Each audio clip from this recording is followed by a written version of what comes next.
federal appeals court ruling that gives the Justice Department more discretion to track suspected terrorists. He spoke for about 20 minutes.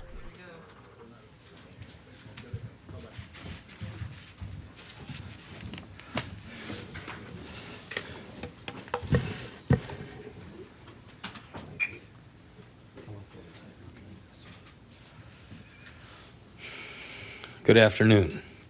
I'm pleased to have with me James Baker, the Counsel for Intelligence Policy at the Justice Department, David Criss, who's the Associate Deputy Attorney General that deals with these issues. This morning, in the first opinion in the history of the Foreign Intelligence Surveillance Court of Review, the court issued an opinion that affirmed President Bush's and Congress's call for greater cooperation and coordination in the war on terror.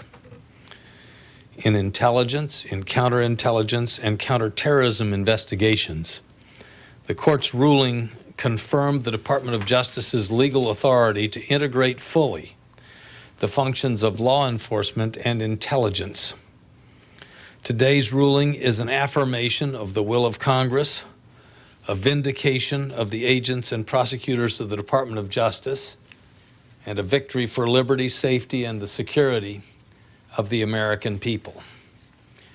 The Court of Review accepted in full Department of Justice procedures developed pursuant to the USA Patriot Act and issued last March the 6th, 2002. When implemented, the measures will facilitate cooperation and coordination between law enforcement and intelligence officials in the war on terror. The Court of Review found, and I quote now, quote, simply no basis for the FISA court's reliance on FISA to limit criminal prosecutors' abilities to advise intelligence officials, close quote. The court also found that the government may use FISA when it has a, quote, measurable foreign intelligence purpose other than just criminal prosecution, close quote. Further, the court ruled that so long as the government entertains a realistic option of dealing with the FISA target other than through criminal prosecution, it satisfies the significant purpose test.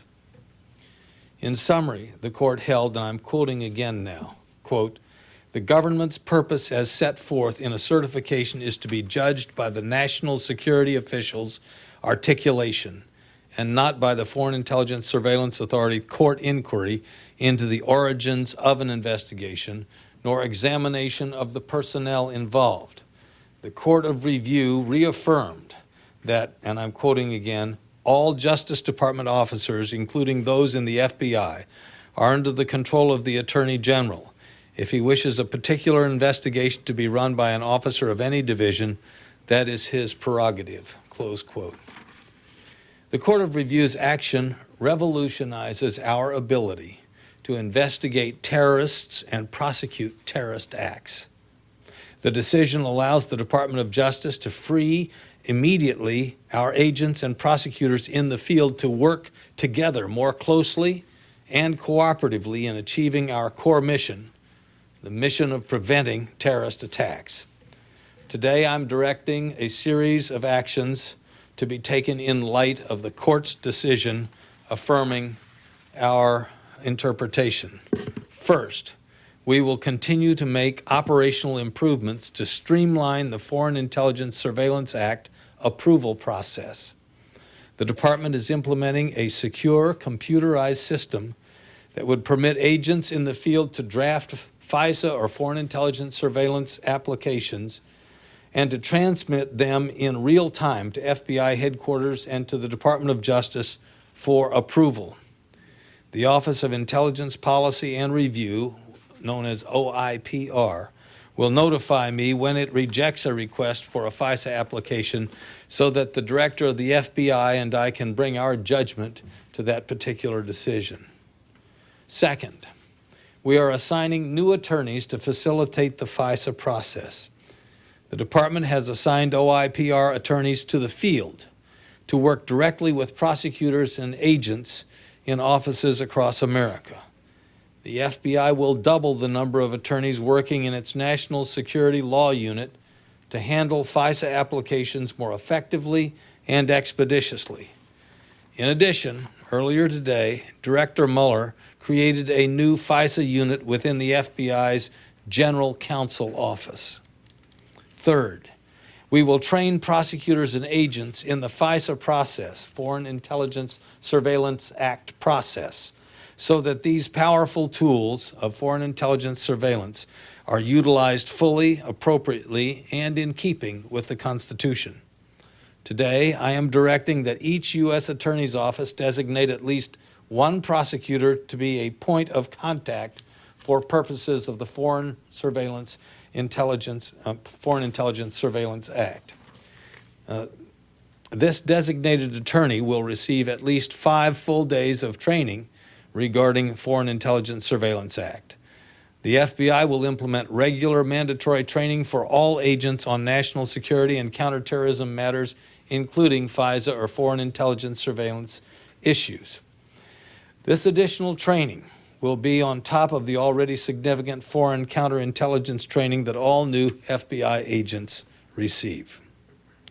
Since the attacks of September 11, 2001, the Department of Justice has worked to create an improved capacity to prevent terrorist attacks. It's a capacity nurtured by cooperation, built on coordination, and rooted in our constitutional liberties.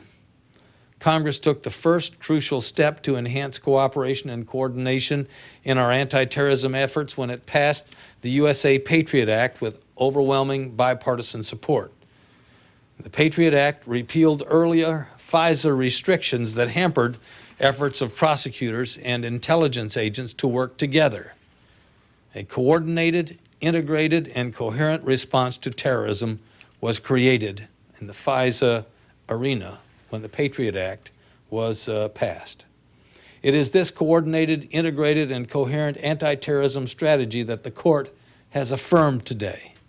It is part of a long series of reforms implemented by the Department of Justice in pursuit of terrorism prevention. Now, in addition to working to develop and implement the USA Patriot Act, providing the regulations upon which the act would operate last March the 6th, as I indicated, we have also undertaken a number of other important acts. We have changed the culture of the Federal Bureau of Investigation to focus prospectively on the prevention of terrorist attacks. We have reorganized the management of the FBI to support agents in the field and better analyze intelligence. We've integrated more closely the activities of the FBI and the CIA.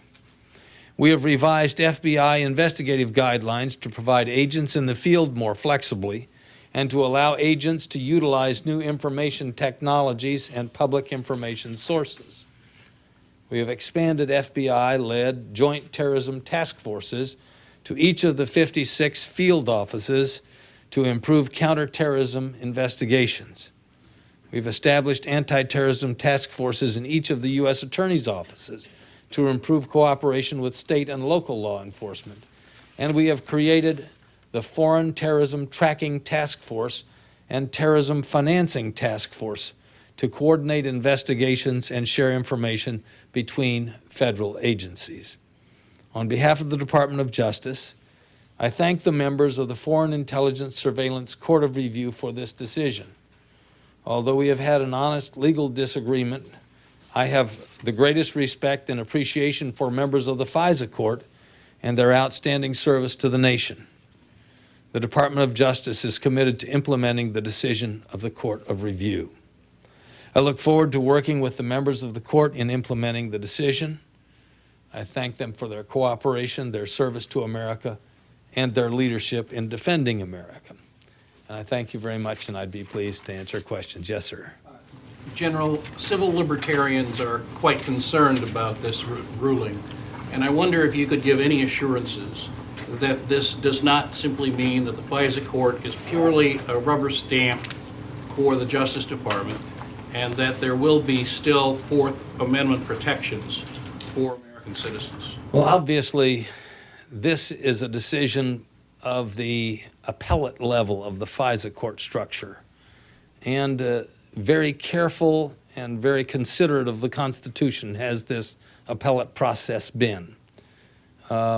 We have no desire whatever to in any way erode or undermine the constitutional liberties here. And even though it's not required by law, the appellate court here in this instance welcomed the views and arguments of the American Civil Liberties Union, and the Department of Justice welcomed those views and arguments because we wanted the full range of considerations to appear before this appellate body.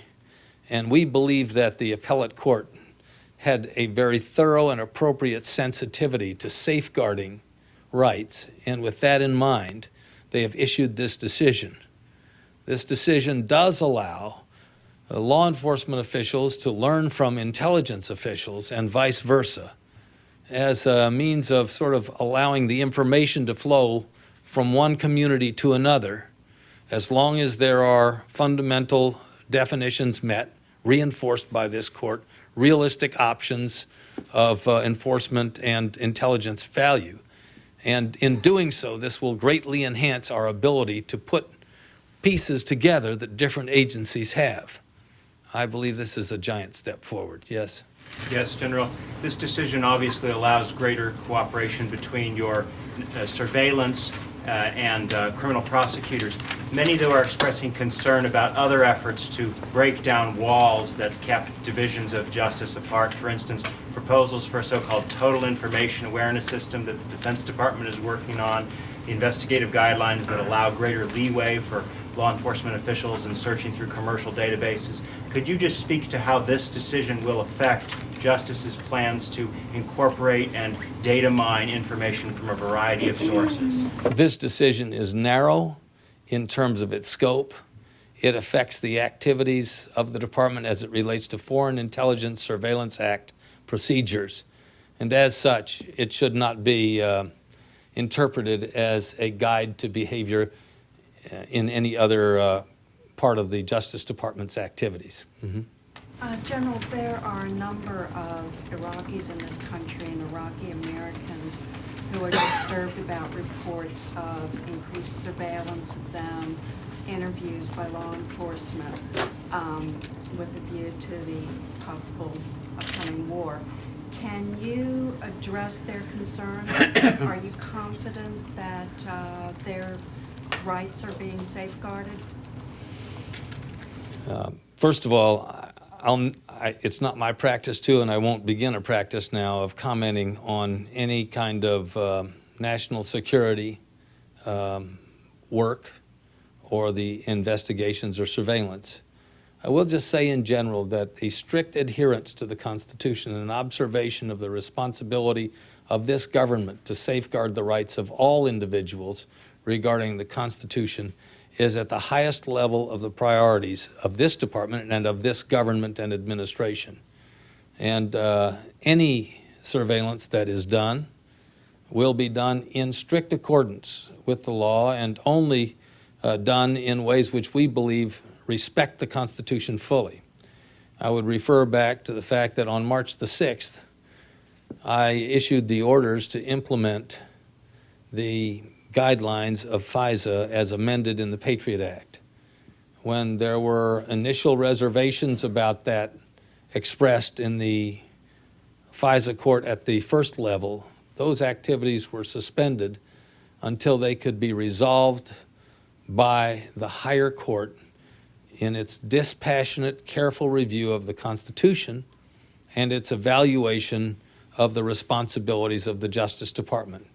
It's with similar care that I can assure you that we undertake all of the responsibilities when they relate to the national security of our people. And I would say that that kind of care characterizes all of our investigations and efforts in intelligence matters.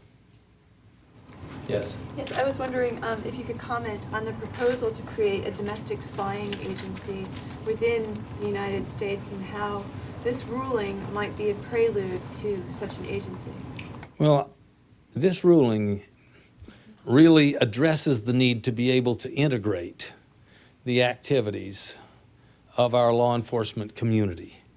It says that we ought to be able to have things which come into the awareness of the intelligence community. They should be able to be passed to the prosecutors, and things that come up in the law enforcement community should be able to be passed over to the intelligence community. In other words, this ruling is a ruling that talks about the value of integration and how it can be things can be appropriately integrated, coordinated. There can be cooperation, collaboration in the entirety of the law enforcement community. And frankly, that advances a theme, because we've felt that we need better integration, better communication, cooperation, collaboration between our law enforcement and intelligence communities.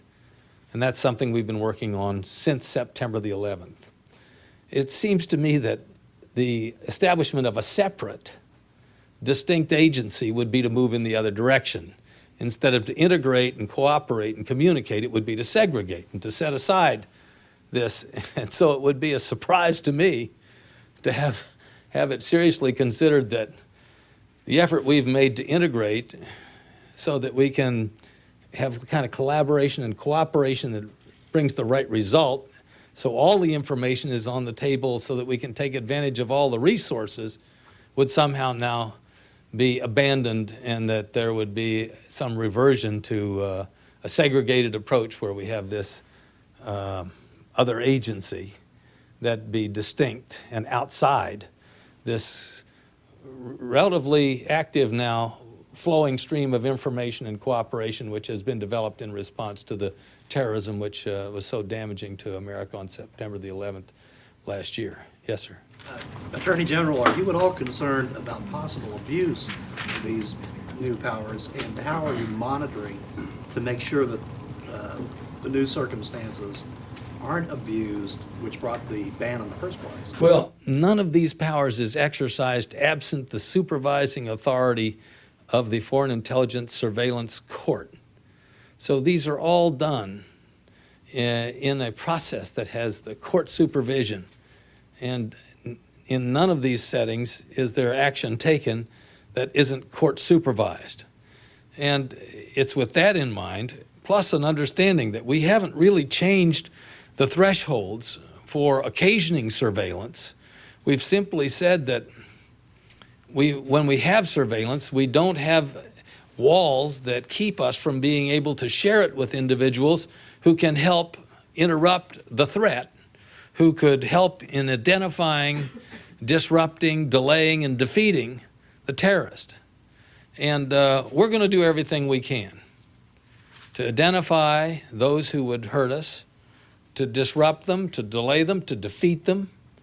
And like I said earlier, I'm not going to comment on specific groups or surveillances, but that's what our job is in defending the American people. We will do it all with a serious respect for the Constitution and in a context which will ask for the sanction or approval of the court in advance. We want to have a high level of confidence, and that's why we submitted the application of the new guidelines last March, but it's not until today when the court has made clear its approval and confirmation of those guidelines that they would actually be fully implemented. Last question. Yes, ma'am. Yes, I have trouble hearing you. I'm sorry. With Congress about to approve the Department of Homeland Security, how do you envision that changing your job? Well, I think it should make the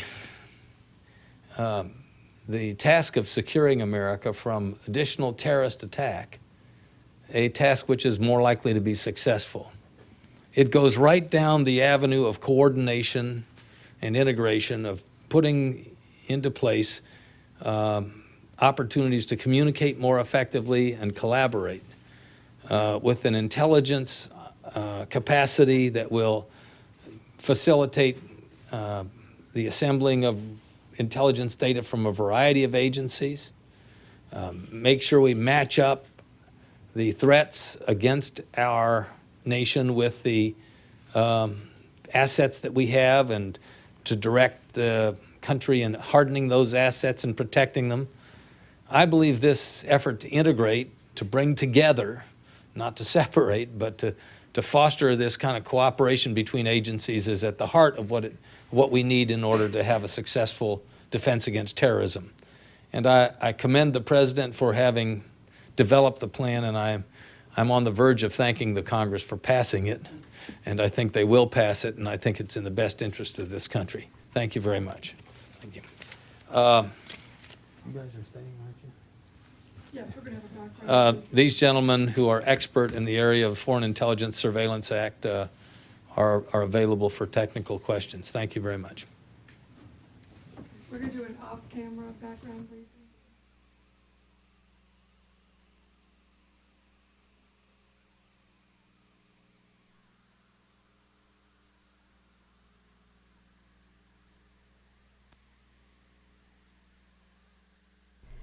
Tomorrow morning on Washington Journal, we'll speak with the Middle East correspondent for the British independent newspaper, Robert